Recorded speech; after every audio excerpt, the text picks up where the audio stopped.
नमस्कार दोस्तों, विकास एनालिसिस में आप सभी का स्वागत है। और दोस्तों, आज हम सी-टेट में पूछे गए पर्यावरण के महत्वपूर्ण प्रीवियस ईयर प्रश्न को देखेंगे दोस्तों, जो कि आपके आने वाले सी-टेट एग्ज़ाम और सभी टीचर भर्ती एग्ज़ाम के लिए बहुत ही महत्वपूर्ण होंगे। तो दोस्तों, अगर आप हमारे चैनल पर पहली बार आए हैं तो प्लीज़ हमारे चैनल को एक लाइक और सब्सक्राइब सपोर्ट जरूर करिएगा। चलिए दोस्तों, इन प्रश्न को हल करते हैं। पहला प्रश्न दिया है दोस्तों आपका घर एक्स पर स्थित है और आपका विद्यालय वाई पर स्थित है। अपने विद्यालय पहुंचने के लिए आप पहले ठीक उत्तर दिशा में 3 किलोमीटर जाते हैं और फिर ठीक पूर्व में 4 किलोमीटर जाते हैं। वाई पर आपके विद्यालय के सापेक्ष आपके घर की न्यूनतम दूरी और उसकी दिशा क्या होगी। यानी कि दोस्तों, इस प्रश्न में हमें न्यूनतम डिस्टेंस और जो है उसकी डायरेक्शन को बताना है। तो इसके लिए दोस्तों हम यहाँ पे x मान लेते हैं, जो कि हमें दिया गया है कि हमारा घर x पर स्थित है और हम कहाँ चलेंगे, उत्तर की ओर चलेंगे 3 किलोमीटर। तो इसके लिए दोस्तों आपको डायरेक्शन पता होना चाहिए। तो वो होता है, आप सभी ने पढ़ा होगा कि ऊपर साइड हमारा नॉर्थ हो गया तो नीचे क्या होगा, साउथ हो जाएगा। इधर हमारा क्या होगा, ईस्ट, और लेफ्ट साइड में क्या हो जाएगा, राइट साइड में हमारा क्या हो जाएगा, ये वेस्ट हो जाएगा, है ना। इस साइड हमारा लेफ्ट साइड वेस्ट हो जाएगा। तो यहाँ पे दोस्तों डायरेक्शन पता चल गया होगा। अब यहाँ पे x क्या है, 3 किलोमीटर ऊपर की ओर चला है ना, 3 किलोमीटर ऊपर यानी कि उत्तर की ओर चला 3 किलोमीटर। और 3 किलोमीटर पहुँचने के बाद ठीक पूर्व दिशा में 4 किलोमीटर चलता है। तो 4 किलोमीटर हम चल दिए तो y पर पहुँचेंगे, है ना, क्योंकि हमारा विद्यालय y पर है। तो हमें बोला है यहाँ से यहाँ तक की न्यूनतम दूरी जो है बताना है, ये दूरी जो है हमें बताना है। तो हमने उसको x मान लिया। अब यहाँ पे दोस्तों हम यहाँ से डायरेक्शन निकाल सकते हैं, y के सापेक्ष निकालेंगे तो हम इस तरीके से निकाल सकते हैं। तो ये हमारा y के सापेक्ष डायरेक्शन कैसे निकलेगा, ये हो जाएगा हमारा दक्षिण यानी कि साउथ, और ये वेस्ट हो जाएगा यानी कि पश्चिम। तो यहाँ पे आ जाएगा हमारा डायरेक्शन क्या, साउथ वेस्ट यानी कि दक्षिण पश्चिम, जो कि ऑप्शन नंबर 3 में दक्षिण पश्चिम दिया है दोस्तों। अब हमें दोस्तों यहाँ से क्या निकालना है, इसका मैग्नीट्यूड यानी कि न्यूनतम डिस्टेंस हमें निकालना है। तो न्यूनतम डिस्टेंस कैसे निकालेंगे दोस्तों, यहाँ पे हमारा दिया है x 3 किलोमीटर तक जाता है और y जो है 4 किलोमीटर, है ना, यहाँ से। तो हमको ये न्यूनतम डिस्टेंस हमको ये फाइंड करना है। तो हम मान लेते हैं इसको x। और आपने पाइथागोरस प्रमेय पढ़ा होगा, जिसमें बोलता है कि कर्ण का वर्ग, है ना, कर्ण का वर्ग बराबर लंब का स्क्वायर। तो ये आपका लंब का काम करेगा, तो लंब का स्क्वायर, और ये आपका आधार हो जाएगा तो आधार का स्क्वायर। यहाँ से हम इस वर्ग को हटाएंगे तो अंडर रूट चढ़ जाएगा, और अंडर रूट ये होगा आपका क्या, 3 का स्क्वायर क्या होगा 9, और 4 का स्क्वायर 16 हो जाएगा, है ना, 16 हो जाएगा। तो यहाँ से हमारा निकल के आ गया 25, और 25 का अंडर रूट लेंगे तो 5 किलोमीटर, है ना। तो ये 5 किलोमीटर जो होगा दोस्तों आपका न्यूनतम दूरी हो जाएगा, जो कि ऑप्शन नंबर 3 आपका दिया गया है। तो ऑप्शन 3 आपका यहाँ पे करेक्ट हो जाएगा। इस तरह से आप इस प्रश्न को सॉल्व कर सकते हैं। अगला प्रश्न देखते हैं दोस्तों। यहाँ पे दिया आपका कॉलम 1 और कॉलम 2 का हमें सही मिलान करना है। पहले कॉलम में कहा गया स्थान और दूसरे कॉलम में पसंदीदा भोजन दिए गए हैं ना, जिसमें ए कहा जा रहा है गोवा और सरसों के तेल से बनी मछली, बी में कश्मीर पकाया हुआ सांप, केरल में दिया आपका करी के साथ उबला हुआ टेपियोका, और हांगकांग नारियल के तेल के साथ बनी मछली। तो यहाँ पे दोस्तों हमें सही जोड़ी जो है बनाना है, यानी कि सही मिलान करना है, कौन जो है किससे भोजन मिलता है। तो गोवा में क्या किया जाता है दोस्तों, गोवा में क्या करते हैं, तो गोवा में नारियल के तेल से बनी समुद्री मछली का उपयोग करते हैं ना। तो ए का क्या हो जाएगा आपका 4 हो जाएगा। और कश्मीर में क्या करते हैं दोस्तों, तो कश्मीर में हम क्या करते हैं, सरसों के तेल में बनी मछली का भोजन बनाते हैं। तो बी का क्या हो जाएगा, कश्मीर का हो जाएगा आपका 1, सरसों के तेल से बनी मछली। और सी यानी कि केरल में क्या करते हैं, तो केरल के लोग जो होते हैं नारियल का टेपियो का इस्तेमाल करते हैं अपने भोजन के लिए, है ना। तो वो हो जाएगा सी का 3।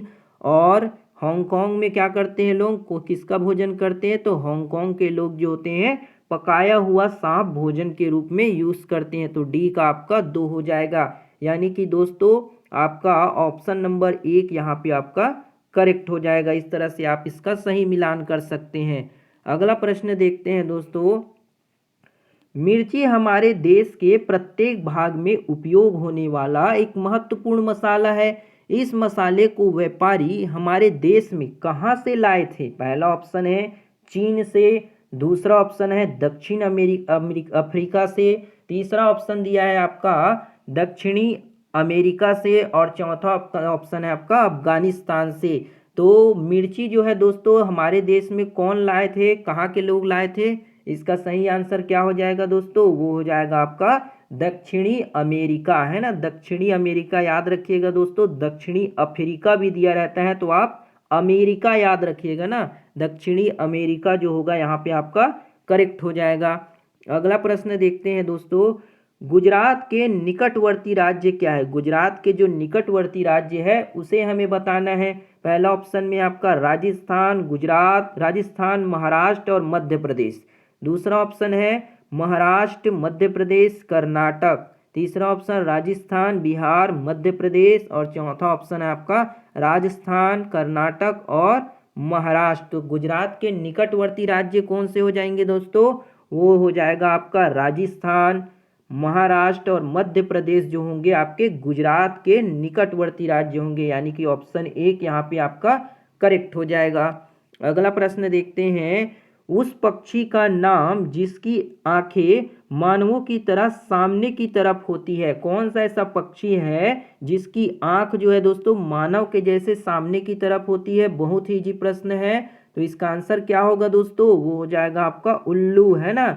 उल्लू की जो आंखें होती है वो मानव की तरह सामने की ओर होती है। तो ऑप्शन नंबर 4 यहाँ पे आपका करेक्ट हो जाएगा। अगला प्रश्न देखते हैं। 3 पक्षियों का वह समूह जिसका प्रत्येक सदस्य वस्तुओं को हमारी तुलना में 4 गुना अधिक दूरी से स्पष्ट देख पाता है। 4 गुना दूरी से अधिक स्पष्ट रूप से देख सकता है। जो वस्तु हमें 2 मीटर की दूरी से दिखाई देती है उसे ये पक्षी 8 मीटर की दूरी से ही देख लेते हैं। वो पक्षियों का समूह कौन सा होगा? पहला ऑप्शन में है आपका बाज, कौवा, कबूतर। दूसरा ऑप्शन है आपका बाज, चील और गिद्ध। तीसरा ऑप्शन है कबूतर, तोता, चील और चौथा है आपका कौवा, चील और बुलबुल। ये चील होगा दोस्तों, चौल टाइप हो गया है ना, तो ध्यान रखिएगा चील होगा वो। और तो यहाँ पे दोस्तों कौन से 3 पक्षी का समूह हो जाएगा? तो वो होगा आपका बाज, है ना। बाज होगा दोस्तों, बाज, चील और गिद्ध ये जो होते हैं मनुष्य की तुलना में 3-4 गुना अधिक दूरी तक क्या स्पष्ट रूप से देख सकते हैं। तो ऑप्शन 2 यहाँ पे आपका करेक्ट हो जाएगा। अगला प्रश्न देखते हैं।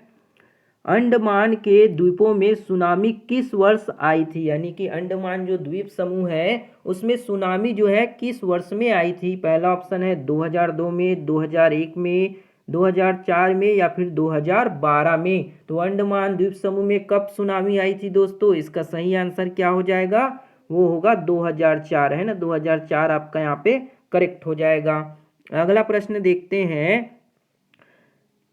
स्लॉथ के विषय में नीचे दिए गए विषय पर विचार कीजिए। ये कहता है कि स्लॉथ लगभग 20 घंटे पेड़ में उल्टे सिर लटकाकर मस्ती से सोता है। बी में कहा गया है कि स्लॉथ जिस पेड़ पर रहता है उसी के पत्ते खाकर अपना पेट भरता है, इसे कहाँ जाने की आवश्यकता नहीं होती है। और कहीं कहीं होगा दोस्तों, कहीं कहाँ नहीं होगा, कहीं जाने की आवश्यकता नहीं होती है। और सी में कहा है स्लॉथ की आयु लगभग 20 वर्ष होती है और इतने समय में यह केवल 2 पेड़ों पर ही होते हैं। तो हमें सही कथन का चुनाव करना है। तो स्लॉथ के बारे में दोस्तों कौन सा कथन जो सही हो जाएगा? वो होगा दोस्तों आपका केवल बी जो होगा सही होगा, क्योंकि स्लॉथ जिस पेड़ पर रहता है उसी के पत्ते को खा करके अपना पेट जो है भरता है और उसे कहीं जाने की आवश्यकता नहीं होती है। तो ऑप्शन नंबर बी बस जो होगा दोस्तों आपका करेक्ट हो जाएगा। यानी कि दूसरा ऑप्शन यहाँ पे आपका सही हो जाएगा। अगला प्रश्न देखते हैं। किसी व्यक्ति ने गांधीधाम से नागरकोइल के लिए 12/10/2021 को ट्रेन के डिब्बे में क्या किया? प्रवेश किया। ट्रेन गांधीधाम से 22:30 बजे चली। दोनों और 2 दिन के पश्चात अर्थात 14/10/2021 को 22:30 बजे नागरकोइल पहुंची। यदि गांधीधाम और नागरकोइल के रेलवे स्टेशनों की बीच की दूरी 2592 क्या है दोस्तों, ये किलोमीटर होना चाहिए, है ना, सेंटीमीटर नहीं होगा, ये किलोमीटर होगा, किलोमीटर है। तो इस ट्रेन की औसत चाल जो है वो क्या होगी वो हमें बताना है ना, औसत चाल बताना है। तो यहाँ पे औसत चाल के लिए आप जानते होंगे कि जो एवरेज स्पीड होता है वो टोटल डिस्टेंस अपॉन में टोटल टाइम होता है ना। तो हमें टोटल डिस्टेंस कितना दिया है आपका 2592 किलोमीटर में होगा, है ना, याद रखिएगा, किलोमीटर में सेंटीमीटर टाइप हो गया है। अपॉन में क्या करेंगे हम, टोटल टाइम। तो यहाँ पे 12 से 14 यानी कि कितने घंटे का समय ले रहा है दोस्तों, 48 घंटे का समय ले रहा है ना। तो हमारा टाइम आ गया टोटल 48 घंटे। अब इसको हम डिवाइड करेंगे दोस्तों, तो हमारा जो चाल निकल के आएगा वो क्या निकल के आ जाएगा, तो ये चला जाएगा आपका 48 से भाग देंगे तो ये 54 किलोमीटर प्रति घंटा जो होगा हमारा यहाँ पे चाल निकल के आ जाएगा। लेकिन दोस्तों हमारे ऑप्शन में सब मीटर प्रति सेकंड में दिया है, तो इसको मीटर प्रति सेकंड में कन्वर्ट करने के लिए हम किससे मल्टीप्लाई करेंगे, 5/18 से हम इसको मल्टीप्लाई कर देंगे। तो ये हो गया हमारा 54, ये हमारा मीटर प्रति सेकंड में चेंज हो जाएगा। तो 18 से 3 बार में, और ये हो जाएगा हमारा 15 मीटर प्रति सेकंड, यानी कि 15 मीटर प्रति सेकंड जो होगा हमारा करेक्ट आंसर हो जाएगा। तो ऑप्शन नंबर 1 यहाँ पे आपका सही हो जाएगा। अगला प्रश्न देखते हैं दोस्तों, घाना नेशनल पार्क किस राज्य में स्थित है। जो घाना नेशनल पार्क है वो किस राज्य में स्थित है। पहला ऑप्शन दिया आपका उत्तर प्रदेश, दूसरा ऑप्शन है उत्तराखंड, तीसरा है राजस्थान और चौथा है आपका गुजरात। तो घाना नेशनल पार्क जो है दोस्तों वो किस राज्य में स्थित है, इसका सही आंसर क्या हो जाएगा, तो वो हो जाएगा दोस्तों आपका राजस्थान। कहाँ स्थित है, राजस्थान में स्थित है। तो ऑप्शन 3 यहाँ पे आपका करेक्ट हो जाएगा। अगला प्रश्न देखते हैं, भारी वर्षा क्षेत्र जैसे कि असम में रहने वाले ग्रामीण लोगों को अपने घर किस प्रकार के बनाने चाहिए। पहला ऑप्शन दिया है आपका बांस के घर, दूसरा ऑप्शन है बांस के खंभों पर बालू छत वाले घर, तीसरा ऑप्शन है मिट्टी और फूस से के बने घर, और चौथा ऑप्शन है सपाट छतों वाले लकड़ी के घर। तो भारी वर्षा जहां असम में दोस्तों बहुत ज़्यादा पानी होता है तो वहां पे लोगों को किस तरह के मकान बनाने चाहिए, तो वो हो जाएगा आपका बांस के खंभों पर बालू वाले घर जो है बनाने चाहिए। तो ऑप्शन नंबर 2 यहाँ पे आपका करेक्ट हो जाएगा। अगला प्रश्न देखते हैं दोस्तों, घटपर्णी यानी कि कलश पादप जो शिकारी पौधा या फिर पिंचर प्लांट होते हैं जो कीट और मेढक तक को फंसाकर खा सकता है, हमारे देश में एक पूर्वी राज्य में भी पाया जाता है। इस राज्य का नाम कहाँ है। हमारे देश में, हमारे राज्य में दोस्तों एक ऐसा राज्य है हमारे देश में जहाँ पे घटपर्णी पादप जो है पाया जाता है। तो वह कौन सा राज्य है उसे पूछा गया। पहला ऑप्शन है आपका नागालैंड, दूसरा है मेघालय, तीसरा है असम और चौथा ऑप्शन है आपका मिजोरम। तो इसका सही आंसर क्या हो जाएगा दोस्तों, जो पिंचर प्लांट है वो हमारे देश में यानी कि भारत में कहाँ कौन से राज्य में पाया जाता है, तो इसका सही आंसर होगा मेघालय, है ना। मेघालय में आपको पिंचर प्लांट मिल जाएंगे। तो ऑप्शन नंबर 2 आपका यहाँ पे करेक्ट हो जाएगा। अगला प्रश्न देखते हैं, 2 बच्चों की क्लिनिकल विकृति रिपोर्ट नीचे दिए गए अनुसार थी। नीचे कुछ दिए गए हैं जैसे कि आरती आयु 12 वर्ष, स्त्री हीमोग्लोबिन जो है 10.5 जो दिया है G/DL दिया है ना। नमन जो है आयु 12 वर्ष, पुरुष हीमोग्लोबिन दिया गया है 8।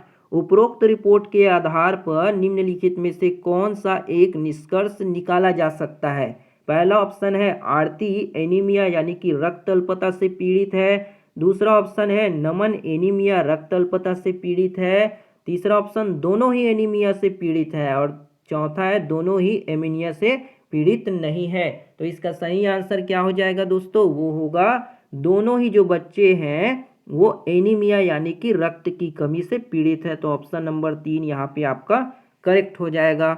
अगला प्रश्न देखते हैं, अल बरूनी एक यात्री है जिसने हमारे देश का भ्रमण किया था के बारे में नीचे दिए गए कथनों पर हमें विचार करने को कहा है। पहला ऑप्शन है अल बरेनी ने भारत का भ्रमण 1000 वर्ष से पहले किया था। दूसरा ऑप्शन कहता है आपका उसने उन चीज़ों के बारे में लिखा जो जो उसके अपने देश से बहुत ही भिन्न थी, विशेष रूप से पानी को एकत्र करने के लिए बनाए गए तालाब। तीसरा ऑप्शन में है आपका हम उनके लेखों से अपने इतिहास के बारे में बहुत से कुछ सीख सकते हैं। तो हमें सही कथन का चुनाव करना है।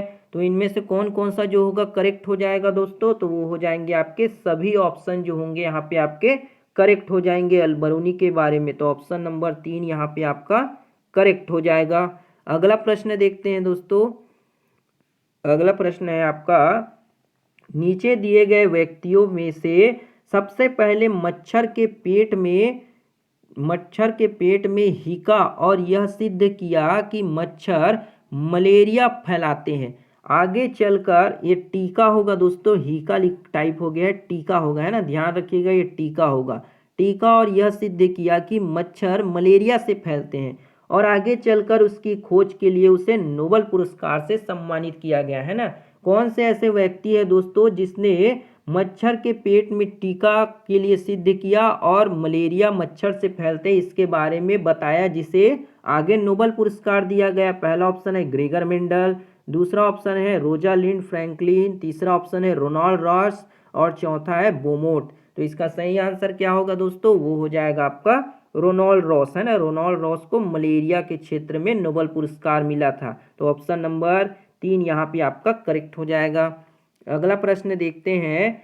पर्यावरण अध्ययन में विषय के स्थान पर प्रकरण उपागम को स्वीकार किया गया है क्योंकि यह संयुक्त और परस्पर संबंधित समझ को सक्षम बनाता है।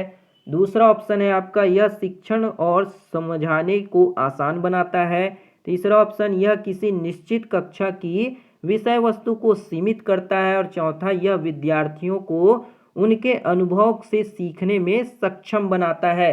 तो इसका सही आंसर क्या हो जाएगा दोस्तों, वो हो जाएगा आपका यह संयुक्त और परस्पर संबंधित सक्षम समझ को सक्षम बनाता है, ये आपका करेक्ट हो जाएगा। और यह शिक्षण और समझने को भी आसान बनाता है। तो ये भी आपका क्या हो जाएगा, ये भी आपका करेक्ट हो जाएगा। और तीसरा ऑप्शन में कहा गया है आपका यह किसी निश्चित कक्षा की विषय वस्तु को सीमित करता है, ये रॉन्ग हो जाएगा, सीमित नहीं करता है दोस्तों, यह विद्यार्थियों को उनके अनुभव में सीखने में सक्षम बनाता है। तो ये भी आपका करेक्ट हो जाएगा। यानी कि ए, बी और डी यहाँ पे आपके करेक्ट ऑप्शन होंगे, जो कि ऑप्शन नंबर 1 में दिया गया है। अगला प्रश्न देखते हैं दोस्तों। अगला प्रश्न है पर्यावरण अध्ययन की प्रकृति है, जो पर्यावरण अध्ययन है उसकी प्रकृति कैसी है। पहला ऑप्शन है आपका क्रिया की अपेक्षा संज्ञा अधिक है, दूसरा ऑप्शन संज्ञा की अपेक्षा क्रिया अधिक है, तीसरा ऑप्शन संज्ञा और क्रिया दोनों है, चौथा ना तो संज्ञा है और ना ही क्रिया है। तो पर्यावरण अध्ययन की प्रकृति कैसी है दोस्तों, वो हो जाएगा संज्ञा की अपेक्षा क्रिया अधिक है ना। तो ऑप्शन नंबर 2 जो होगा यहाँ पे आपका करेक्ट हो जाएगा। अगला प्रश्न देखते हैं। अपनी अगली कक्षा में प्रदूषण पढ़ाने के लिए योजना बनाते समय निवेदिता पाती है कि ग्रामीण पृष्ठभूमि के विद्यार्थियों ने प्रदूषण शब्द नहीं सुना और इसलिए उन्हें इसे समझने में कठिनाई होगी। निवेदिता को इस संप्रत्यय की शुरुआत करने के लिए कौन सी विधि उपयुक्त करनी या फिर उपयोग करनी चाहिए। पहला ऑप्शन हमें कहता है व्याख्या, दूसरा है विचार मंथन, तीसरा है कठपुतली द्वारा नाटक और चौथा है क्षेत्र भ्रमण द्वारा। तो दोस्तों निवेदिता को पर्यावरण के बारे में, प्रदूषण के बारे में समझाना है, तो वो किस तरह से बच्चों को समझाएगी, यहाँ पे कौन कौन सा जो होगा सही होगा उसे हमें यहाँ पे बताना है। तो कौन कौन सा सही हो जाएगा दोस्तों, वो होगा आपका कठपुतली द्वारा नाटक करके भी समझाया जा सकता है, तो ये आपका करेक्ट होगा। और क्षेत्र भ्रमण द्वारा, है ना, क्षेत्र भ्रमण करा के भी बच्चों को समझाया जाएगा पर्यावरण के प्रदूषण के बारे में। तो यहाँ पे सी और डी जो होगा आपका यहाँ पे करेक्ट हो जाएंगे, है ना, सी और डी यहाँ पे आपका करेक्ट होगा। तो देखते हैं दोस्तों ये आपका ऑप्शन नंबर 2 केवल सी और डी जो होगा यहाँ पे करेक्ट हो जाएगा। अगला प्रश्न देखते हैं, परिवार एवं मित्र प्रकरण, परिवार एवं मित्र जो आपका टॉपिक है के पूर्ण होने पर चेतन विद्यार्थियों का इकाई परीक्षण लेने का निर्णय करता है, यानी कि यूनिट टेस्ट लेने वाले हैं। निम्नलिखित में से कौन सा कथन इस परीक्षण का सर्वाधिक उपयुक्त उद्देश्य है? पहला ऑप्शन है आपका विद्यार्थियों की प्रगति का आकलन करना, दूसरा ऑप्शन है विद्यार्थियों के अधिगम का आकलन करना, विद्यार्थियों को कठिनाइयों का निदान करना, और तीसरा ऑप्शन है अभिभावकों को विद्यार्थियों के प्रगति के बारे में बताना, और चौथा है विद्यार्थियों को उत्तीर्ण अथवा अनुत्तीर्ण पोषित करना। तो इनमें से कौन सा जो होगा दोस्तों सबसे अच्छा उपयुक्त होगा उसे हमें बताना है। तो वो हो जाएगा आपका पहला विद्यार्थियों की प्रगति का आकलन करना, ये आपका करेक्ट हो जाएगा। विद्यार्थियों के अधिगम का आकलन करना, ये भी आपका करेक्ट हो जाएगा कि विद्यार्थियों की जो कठिनाई हो रही है उसका हमें आकलन करना है। और क्या हो जाएगा दोस्तों, और हो जाएगा अभिभावकों को विद्यार्थियों की प्रगति के बारे में बताना, ये भी आपका करेक्ट हो जाएगा। यानी कि ए, बी और सी यहाँ पे आपके सही आंसर हो जाएंगे। ऑप्शन नंबर 1 यहाँ पे आपका करेक्ट हो जाएगा। अगला प्रश्न देखते हैं, विलियम एक शिक्षक है, विलियम जो है एक शिक्षक अपनी कक्षा के लिए पक्षी अवलोकन क्लब की स्थापना करना चाहता है।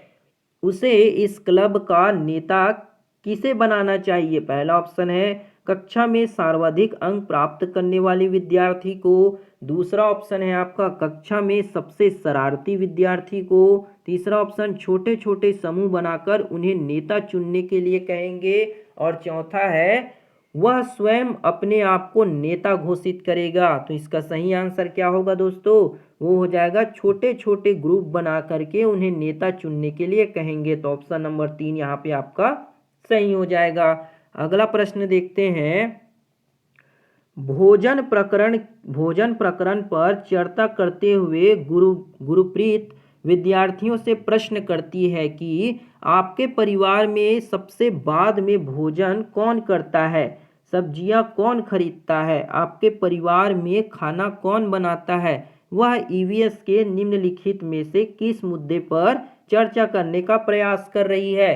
पहला ऑप्शन है परिवार को खान पान की आदतें, दूसरा ऑप्शन है आपका परिवार को एक साथ मिलकर खाना चाहिए, तीसरा ऑप्शन है परिवार के सदस्य की भोजन पकाने में भूमिका, और चौथा ऑप्शन है परिवार में जेंडर भूमिका को चुनौती। तो इनमें से कौन कौन सा जो होगा दोस्तों सही हो जाएगा? तो वो हो जाएगा दोस्तों आपका कौन, परिवार के सदस्यों की भोजन पकाने में भूमिका, ऑप्शन नंबर 3। और क्या होगा दोस्तों, और हो जाएगा परिवार में जेंडर की भूमिका को चुनौती के बारे में चर्चा करने का प्रयास कर रही है। तो ऑप्शन सी और डी जो होगा दोस्तों यहाँ पे आपका करेक्ट हो जाएगा, जो कि दोस्तों आपके ऑप्शन नंबर 3 में दिया गया है। सी और डी यहाँ पे आपका करेक्ट हो जाएगा। अगला प्रश्न देखते हैं, श्याम ने ऑनलाइन कक्षा के दौरान अपने अध्यापक को बताया कि कोविड लॉकडाउन के दौरान उसके पापा ने उसको पड़ोस के गरीब बच्चों को भोजन खिलाने के लिए कहा। श्याम का यह व्यवहार निम्नलिखित में से सह शैक्षिक पक्ष का आकलन करने वाले किस उपकरण में दर्ज किया जाएगा? पहला ऑप्शन है आपका अवलोकन अनुसूची, दूसरा है रेटिंग स्केल, तीसरा ऑप्शन है वृत्तांत रिकॉर्ड, और चौथा है आपका पोर्टफोलियो। तो इसका सही आंसर क्या हो जाएगा दोस्तों? वो हो जाएगा आपका वृत्तांत रिकॉर्ड, है ना, वृत्तांत रिकॉर्ड आपका यहाँ पे करेक्ट हो जाएगा। अगला प्रश्न देखते हैं, गीता की कक्षा का एक विद्यार्थी इकबाल दृष्टिबाधित है।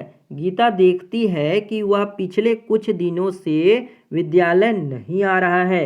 उसके अभिभावक से बात करने पर पता चलता है कि उसे बोर्ड को पढ़ने में कठिनाई हो रही है और वह कक्षा की प्रतिक्रिया में भी भाग नहीं ले पा रहा है। गीता को इकबाल को विद्यालय आने के लिए अभिप्रेरित करने के लिए क्या करना चाहिए? पहला ऑप्शन दिया है आपका उसे घर से पढ़ने के लिए स्वीकृति देनी चाहिए, उसके अभिभावक को डॉक्टर से सलाह लेने के लिए कहना चाहिए। तीसरा ऑप्शन है कक्षा नाटक की योजना बनाकर इकबाल के लिए भूमिका निर्मित करनी चाहिए। और चौथा है इकबाल को आगे की सीट पर बिठाना चाहिए। तो इसका सही आंसर क्या हो जाएगा दोस्तों? वो हो जाएगा आपका कक्षा नाटक की योजना बनाकर इकबाल को मुख्य भूमिका निर्मित करनी चाहिए। तो ऑप्शन नंबर यहाँ पे 3 आपका करेक्ट हो जाएगा। अगला प्रश्न देखते हैं दोस्तों। ऋषि चीज जो हम बनाते हैं और करते हैं पढ़ाने की योजना बना रहा है, वह रेशम कैसे बनता है इस पर चर्चा करना चाहता है। इसके लिए निम्नलिखित में से सबसे उपयुक्त युक्ति कौन सी होगी? पहला ऑप्शन है आपका कक्षा चर्चा, दूसरा है विशेषज्ञ वार्ता, तीसरा है वृत्त चित्र प्रस्तुतिकरण और चौथा है रेशम पालन इकाई भ्रमण। तो इसका सही आंसर क्या हो जाएगा दोस्तों? वो हो जाएगा आपका रेशम पालन इकाई भ्रमण जो होगा यहाँ पे आपका करेक्ट आंसर हो जाएगा। अगला प्रश्न देखते हैं दोस्तों। अगला प्रश्न है पर्यावरण अध्ययन के अध्यापक को करना चाहिए, जो पर्यावरण अध्ययन के जो टीचर हैं उनको क्या करना चाहिए? पहला ऑप्शन है आपका पाठ्यचर्या का निर्माण, दूसरा है पाठ्यचर्या का पालन, तीसरा ऑप्शन है पाठ्यचर्या का हस्तांतरण और चौथा है पाठ्यचर्या का क्रियान्वयन करना चाहिए। तो पर्यावरण अध्ययन के टीचर को क्या करना चाहिए दोस्तों? इसका सही आंसर हो जाएगा पाठ्यचर्या का निर्माण करना चाहिए ना। ऑप्शन नंबर 1 यहाँ पे आपका करेक्ट हो जाएगा। अगला प्रश्न देखते हैं। कक्षा पहली व दूसरी के लिए पर्यावरण अध्ययन की कोई पाठ्य पुस्तक नहीं है। कई बार प्रश्न जो है दोस्तों पूछा जाता है, तो इसको आप याद रखिएगा कि कक्षा जो पहली है और दूसरी के लिए पर्यावरण के लिए कोई भी पाठ्य पुस्तक नहीं है। ऐसा क्यों किया जाता है? पहला ऑप्शन है इन कक्षाओं के विद्यार्थियों को पर्यावरणीय अवधारणाएं पढ़ाना कठिन है। दूसरा ऑप्शन कहता है आपका पर्यावरणीय घटकों को भाषा और गणित के साथ समाहित किया गया है। तीसरा ऑप्शन है ऐसे शिक्षकों और विद्यार्थियों का बोझ कम करने के लिए किया गया है। और चौथा ऑप्शन है आपका पाठ्यचर्या पाठ्य पुस्तकों से परे जाने पर जोर देती है। तो इसका सही आंसर क्या हो जाएगा दोस्तों? वो हो जाएगा आपका पर्यावरण के जो घटक है को भाषा और गणित के माध्यम से बच्चों को पढ़ाया जाता है। इसलिए ही कक्षा पहली और दूसरी में पर्यावरण अध्ययन के लिए कोई भी पाठ्य पुस्तक नहीं रखा गया है। तो ऑप्शन 2 यहाँ पे आपका सही हो जाएगा। अगला प्रश्न देखते हैं दोस्तों। रमेश कक्षा 5 में जंतुओं को पढ़ाने के लिए नाटक का उपयोग करना चाहता है, उसे क्या करना चाहिए? पहला ऑप्शन है पहले से लिखित नाटक का चयन कर निर्देशित करे, दूसरा ऑप्शन है आपका स्वयं नाटक लिखकर निर्देशित करे, तीसरा ऑप्शन है आपका विद्यार्थियों से नाटक लिखने और अभिनय करने को कहें और चौथा ऑप्शन है आपका पहले से मंचित एवं अभिनय नाटक को खोजे। तो इसका सही आंसर क्या हो जाएगा? वो हो जाएगा विद्यार्थियों से नाटक लिखने और अभिनय करने को कहे। तो ऑप्शन 3 आपका यहाँ पे करेक्ट हो जाएगा। अगला प्रश्न देखते हैं दोस्तों। जल पर चर्चा करते हुए शिवांगी कक्षा 1 के विद्यार्थियों से आकाश का चित्र बनाने को कहती है।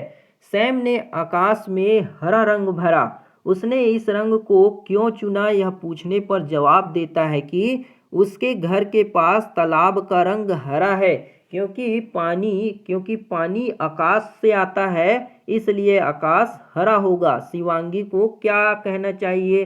पहला ऑप्शन है उसकी सृजनात्मकता की सराहना करनी चाहिए, दूसरा ऑप्शन है उसे बताना चाहिए कि आकाश नीला होता है, तीसरा ऑप्शन विद्यार्थियों के आकाश का अवलोकन की व्यवस्था करनी चाहिए और चौथा है उसे बताना चाहिए कि आकाश काला होता है। तो इसका सही आंसर क्या हो जाएगा दोस्तों? वो हो जाएगा शिवांगी को विद्यार्थियों को आकाश का अवलोकन करने की व्यवस्था करनी चाहिए। तो ऑप्शन नंबर 3 आपका यहाँ पे करेक्ट हो जाएगा। अगला प्रश्न देखते हैं दोस्तों। ईवीएस के लिए रचनात्मक आकलन क्या होगा? ईवीएस यानी पर्यावरण के लिए रचनात्मक आकलन क्या होंगे, उन्हें हमें बताना है। पहला ऑप्शन है अधिगम के लिए आकलन, दूसरा है अधिगम का आकलन, तीसरा ऑप्शन है अधिगम आकलन के साथ अधिगम और चौथा है अधिगम के करे में आकलन, अधिकरण को करने में आकलन होगा, को होगा दोस्तों, है ना, करने में आकलन। तो इसका सही आंसर क्या हो जाएगा दोस्तों, ईवीएस के लिए रचनात्मक आकलन कौन कौन से हो जाएंगे, तो वो हो जाएगा दोस्तों आपका अधिगम के लिए आकलन, आपका ये करेक्ट हो जाएगा। और क्या होगा दोस्तों, आकलन के साथ अधिगम, ये भी आपका करेक्ट हो जाएगा, यानी कि ए और सी आपके करेक्ट हो जाएंगे, जो कि आपके ऑप्शन नंबर 1 में दिया गया है। अगला प्रश्न देखते हैं दोस्तों, निम्नलिखित में से कौन सा साधन ईवीएस में रचनात्मक आकलन के लिए उपयोग किया जा सकता है। पहला ऑप्शन है सहपाठी आकलन, दूसरा है स्वयं आकलन, तीसरा है अवलोकन आकलन और चौथा है दृष्टांत अभिलेख। तो ईवीएस में दोस्तों कौन सा साधन है जिसका उपयोग करके आप रचनात्मक आकलन कर सकते हैं, तो वो हो जाएगा दोस्तों आपका दृष्टांत आकलन। क्या होगा, दृष्टांत आकलन के माध्यम से आप रचनात्मक आकलन कर पाएंगे। तो ऑप्शन नंबर 4 यहाँ पे आपका करेक्ट हो जाएगा। तो ये थी दोस्तों आपके पर्यावरण के महत्वपूर्ण प्रश्न, जो कि आपके सीटेट एग्जाम में पूछे जा चुके हैं और आने वाले सीटेट और टीचर भर्ती एग्जाम के लिए भी बहुत इंपॉर्टेंट होंगे और इनसे पूछे जा सकते हैं। उम्मीद करते हैं दोस्तों आपको ये वीडियो पसंद आया होगा। अगर वीडियो बढ़िया लगा हो दोस्तों तो एक लाइक ज़रूर करिएगा, शेयर, सपोर्ट और सब्सक्राइब जरूर करिएगा। मिलते हैं दोस्तों अगली वीडियो में, तब तक के लिए जय हिंद, वंदे मातरम।